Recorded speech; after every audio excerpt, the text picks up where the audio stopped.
sima ya interview akorda ki biso semaine euti koleka ba ndeko diaspora ba misu ba sepela ki ba soutenir ki on ba misu pe ba finga ki yo ndenge tuti ko solo na kuku ba misu pe ba encourager ki yo par rapport à commentaires oyo tanga ki na songa na to solo ki mais lobe euti koleka Jean-Pierre Bemba président national ya MLC auto ça la point de presse na Royaume Belgique et plutôt qui candidature ya Barimer par rapport à candidature ya cardinal Laurent Mosengo pe lisusu activité politique bongo na bongo par rapport à tout ça dauphin à Joseph Kabila bon il y a ontozio lisusu na ligne par rapport à cause réaction d'abord topé sur mbote oui mbote ndeko voilà bandeko ba traiter des kabilistes pour na mandefu na yo bandeko ba traiter des kabilistes par rapport à la question il y a interview auteur koleka aux acquis à mesure vraiment na hauteur te ya ko s'expliquer babi que non bana ko échapper wana okima ba question par rapport na ngo ko biso bandeko ba diaspora ni bon je peux comprendre ce que vous traiter ngai par rapport à la réaction mususu bino ngebo yo ke pana ngabo yo kité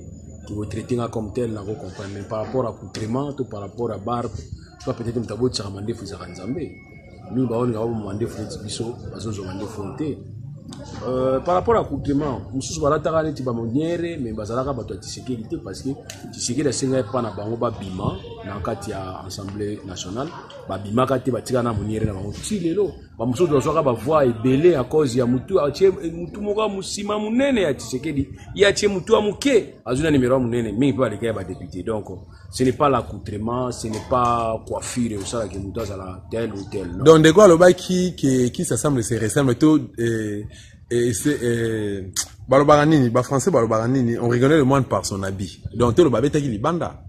Regardez, monsieur, je dirais, on va taper la main à moi, non, c'est pas, c'est ce qui est important. Et ça, c'est l'expression qu'il y a. Voilà, c'est l'expression, ils ont la classe, monsieur, je place, monsieur, je sympathie. Ce qui importe, ils ont dit réflexion. Nous devons commencer à réfléchir.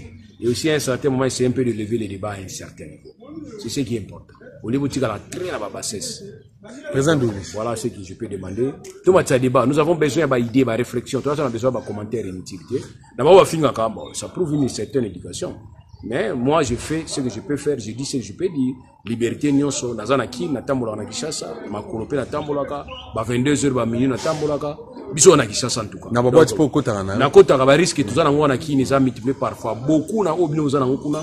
Foni ngali ko internet ozolia ka ba marque de ceux qui va bien on y na beefsteak na ba mais awa pesa la nango et empêcher o tege non ya awa ozolia ngona kubanga kuna ozolia ngo kimi atala Macron mutu na ya beti mutu Macron abike azosamba neti moi petit citoyen tu vois neti moi petit citoyen Macron azosamba comme un petit citoyen a comme siko neti ba te mutu na yo mais on n'est pas na bino moi démocratie wana ezali pas na biso ezate donc ozolia frites na kubanga ozolia beefsteak na kubanga. Voilà, donc on a dit que nous ici nous prenons les risques. Quand nous prenons les risques comme ça, nous allons banda boire pour biso. Oui, dans les cadres pour encourager biso, il y a eu ça biso nini tori ko sala et vous allez malade. Que à un certain moment on a finir la biso, ça ne répond pas à l'éducation na biso. Bon président, tout ils ont un sujet d'actualité oyo et préoccupé par Congolais nyonso. Jean-Pierre Bemba Gombo azalaki na point de presse mokola lobby na Bruxelles, na ebité soki Olanda ki yango ngano na asir ke Olanda ki yango mais quelque part à lobby ke azozonga na Congo pour a déposer candidature na présidentielle ya mibale azosenga unité ya opposition ya misatu alobi ke soki ata résultat ebimi négatif to Joseph Kabila déposer candidature ba voix mususu ezali mais vous la brutalité ne ba ki avant et vous la brutalité mais plutôt à recourir na justice pour na revendiquer ba droit au ezali légitime par rapport na yango l'élection no ezali. C'est un Congolais qui revient. Oui, que la condition est allée pour la président, le candidat président de la République. Il faut d'abord Congolais d'origine. Donc, si ils ont rempli la condition, on a tant mieux. Et tant qu'il y a le but que Azali Koya, on a unité opposition. Et j'ai vraiment aimé tant le but que 10 ans, après 10 ans, mais plutôt à gagner une certaine expérience. Je suis très d'accord avec lui. Tant qu'il y a Koya, bon, Azala plus maître, c'est-à-dire celui qui veut être maître, il doit servir. Ça, c'est vraiment une leçon qui est sur ça. Vous allez mettre les alliés au servir les autres. Au servir les autres, c'est dans le sens où amitié liboso, mais amison ça si maman casse pour votre choix les liboso de manière à ce que il y a toujours la simplicité. Donc ceux qui passent à plusieurs servir, je suis très content. Et voilà. Now Italie qui ceux qui ont des vocabulaires, tous les banques les 8. Donc le 8 tant obtenu qu'en rapport, na 0 RT. Le 8 tant obtenu pour signer sa bureau administration. Ibandara Moussala na 8h, il kangaba 16h. Donc 17h déjà faut nous informer de qu'est-ce qui se passe là-bas. Mais mon ami a respecté la constitution, donc c'est que tous ces là les 8 dans les 9, donc les 8 il est aux informer à 17h que nani a tché.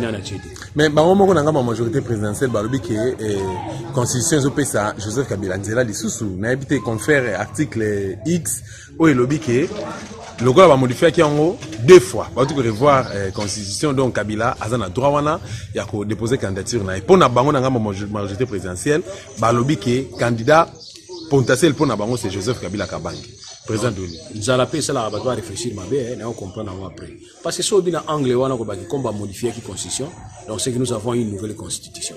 Donc cela veut dire que constitution à 2006 il y a 2006 il y a sous constitution à biso à l'été. Ça, une modification en 2011. Donc, c'est que tu as 3 constitutions déjà tout de suite.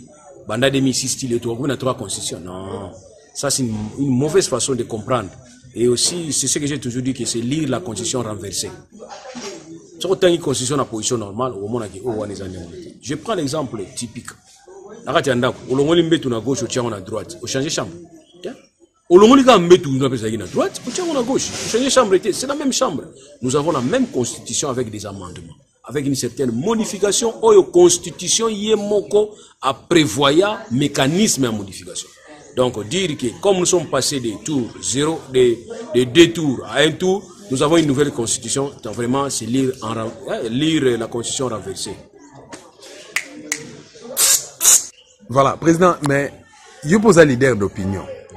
En lire ma cambozo qui est en boka nabisi to ebi ke Bemba nenga bimi président soka ye face à Joseph Kabila. Na seni oyo akokanaye eloko te. Donc ayoka lisusu soni oyo ayoka na 2006 wana kuta zalaka fort, Bemba avec des armes, Bemba avec de l'argent, Bemba avec sa brutalité, avec son arrogance, Bemba avec tout a échoué qui mais les lois na armée ta outi déclarer ngo na RFI Léon na Tongo et en dehors de ça Kabila zana munduki, Kabila zana seni, Kabila zana nyonso. Est-ce que vous avez noté que bino ba leader d'opinion na place ya ko mobiliser population pour un soulèvement populaire, bozo ko mi bonga maka ko tika ba candidature pour na boki na élection bo bindeko ko suki la président Douli. Na ebité bande ko diaspora bozo ko mi tumisa mingi par rapport na yango. Ndeko boke tu a telemi a tomboki makasi à s'acharner contre Jean-Pierre Bemba, diaspora nyonso en général natanga pour ne pas citer que boke tu premier. Bango nyonso ba telemi na rolo madame Yuyu Yolande moi Bumbu, madame Solange, bien. C'est bien, mais idée zani. Bien nous leader opinion. Bon téléma. Bango conscientiser. Bango na niveau na bango na bamboko bango bazali. Bango sala ba action na kati ya ambassade. Bino bosala ba action sur place. Hein? Donc il est malin. Oui. Idée zani. Kotomboka c'est bien beau, mais idée zani, argument na bino zani ou pour avancer. C'est cette jonction de zolo toujours. Nous ne devons pas rester là-bas net bango bazo beta dame biso ba pion. Té bango pe bazo ba acteur, bazo ba leader comme biso. On peut sa proposition zani. Moi je ne vois pas Elo Olivier Roussala. Bobi go tinda peuple naturellement attends entre nous soit dit. Nous avons eu l'exemple à Burkina Faso. Qu'est-ce qui s'est passé dans Burkina Faso? Leader ni na kendaki na Burkina Faso kuna atinda ba renverser Blaise Compaoré. Tosi prétend arabe. Nani wasala gili comme na niveau soki événement. Il y a des événements auto benga ba événement moko proche où il sala ki situation wana et c'est pointé. Mais moi, je crois peut-être quelque part, il ne faudrait pas tout qu'on tient on a mis toi à la carte. Vous nous demandez un peu trop, tu gagnes hein? Ako mega kuna ko lega bani ko loba ko tomboka, police est aussi le côté. Mais biso salaire rare mouké au monde. Et on te dit que c'est tout possible, tout bana ko loba jonction. Donc, bon peut ça idée. Et puis, ce que moi je ne comprends pas c'est quoi? Nani aza mukolo ba nani? Nani aza professeur ba nani? C'est-à-dire, et comment on dirait bango ba tomboka, biso yo ka bango ba tombo. Non. Jonction faut ça. Et ceux qui comprennent bien, mambo mukolo te, ça mambo ya professeur te, et ça mambo ya Congo. Na kata komba, ya zate commandant. Alors qu'est-ce qu'il y a? Qu'est-ce qui est important? Quand tu luttes pour na Congo na yo, zala déterminé à lutter na Congo na canal yo zala. Faudrait pas que ça laisse pas battre nous ça déjà bien. Na Congo il y a des gens qui travaillent. Na otanga ba comme na bango te mais baza ba zo travailler. Ils prennent le risque, ils prennent plutôt le risque. Ya ko ba vérité ou bien bazo ba ko tolo tomboka kuna libanda bazo bango na kati. Nous prenons le risque. Dosta, n'habitez sur yo kanga au combien n'habitez yo beta yo trop. Alors un journaliste a fait na poto a fait kia. akobana ko peso ba n'habité abana ko reprocher na sang parce que là on a zo boizani et c'est un peu décevant parce que na niveau des réseaux sociaux ba monsieur mon sœur ma biso ngo le gongé lobby peut-être après de mettre dans sont obligé tous les gars sur les réseaux sociaux parce que tant on peut ça idée na yo eza idée n'habité que na so imposer batou non na pesi idée yo so monique idée nga na pesi ya muke ya malamu te o matisa on likolo so monique eza malamu o ndimi eza malamu mais oyo comme si c'est mon community batou moko boyi ba fani libanda bango ne ba pesa kabiso mbongo niti nazoleka awa yo zoleka awa niti zoleka awa image yo zozo awa yo moko no tango totinda ngona niveau ba net wana na pesi mbongo na vidéo zo pesa kabino mbongo mais quand on doit pesa mbongo zati na ke gauche na ke droite déclaration na ba risque tuzozo ya to lobiki to zala to jouer ensemble to jouer équipe muto za professeur na muninga zati muto za tata ya muninga gangela kazati bona ko reprocher ba wa leader boza kuna bongo siko yo kuna na pikiso yao boya pe awa to bunda mais so moniki awa moyo yeza te contenir la situation za nango travailler dans le sens que bo soutenir ba leader bazana kati pour combat na bino za la combat moko quand même réussi mais entre nous to bani ko kabona déjà yo siko ligino bani ko finga bemba neti na nanga jomu muto amu to finga bemba afingi mosengo afingi batu nyonso donc na ba opposer na boyo mutango na o bani ko finga na ba opposer ça dit yo siko zo finga bango wana yo za na raison ngabi yo so fingi bato akamo na aza muto akango mo bani ko lokota na bato akango na bato akango ko finga bango alors c'est que quelque part je ne sais plus et là on est toujours ko lusala yo na biki tozala ko yakokabona te tozala ko sangana makantina bino na ko encourager ango aujourd'hui si l'extérieur a eu makamizero na RDC c'est suite à la revendication monsieur sama ina niveau poto to reconnaître ango mais bino za incapable de reconnaître les formes de ça sur le terrain surtout que so muto ngaza na mandefu neti kabila amemi ngambo neska yo neti ngambo na memi ngambo so mtate ngambo imbesi nyama mais je dis yo finganga bato kabila wa finganga c'est qu'on a comme un problème yo muto finganga c'est yo muto kabila parce que nous ce que nous pensons ce que nous disons et c'est ce qui est la vérité tout le bien les 25 dans les 8 suka masolo o candidature na bino pesa d'office ya ko batama o ya ko kimaka sikoyo ezasuli kama ko batama te ezali kama mo ko badini ke les 25 dans les 8 au pesa te ko pesa te to c'est les 8. Bon, président, admettons que tu as commis les 8 à 23h30, Joseph Kabila, candidat président de la République, n'a compte la majorité. Réaction à eux. Réaction à peuple, tout c'est là lobby. Il y a yo d'abord. Il y a tant que c'est leader et opinion. Je ne peux pas comprendre que quelqu'un qui promet les gens et puis à réaliser en côté. Sans réaliser en côté, ti na date victoire. Parce que c'était un peu aléatoire. Ils ont eu promesse en fait à tenir quand. Promesse en fait à tenir quand. Promesse en fait à mais les autres occasions, nous avons maintenant la date, on va bien la date victoire. C'est le 8 à 16h. Bureau à signé quand on va 16h. 16h, 17h quand. Bon, je m'en vais sur RT. Ils allaient quand on 16h. Tout ça informé. Mais pour nous, ils allaient projet de société, il faut y appeler ça, toi, appeler ça. Pour nous, chacun de nous avoir un projet de société. Là, c'est Mboka Tigali. Tozo Mboka, Toto Mboka. Voilà. Le banan sous les années, Tozo qui est dans l'élection, finalement, l'élection, en gros, ils ont qui rêve, mais plutôt, et comme en réalité, mais, et que c'est concrétisé quand c'est comme le 23 décembre, et que l'élection, réellement, et ça l'est mis. N'a évité, le peuple congolais, basé là, souhaiter dans l'élection, pour résoudre la crise politique pour ou bien basé là, élection en soi, ils ont été mais les gens ont besoin de lire, ont sa confiance malo. Ils ont bateau yo, bazali posé.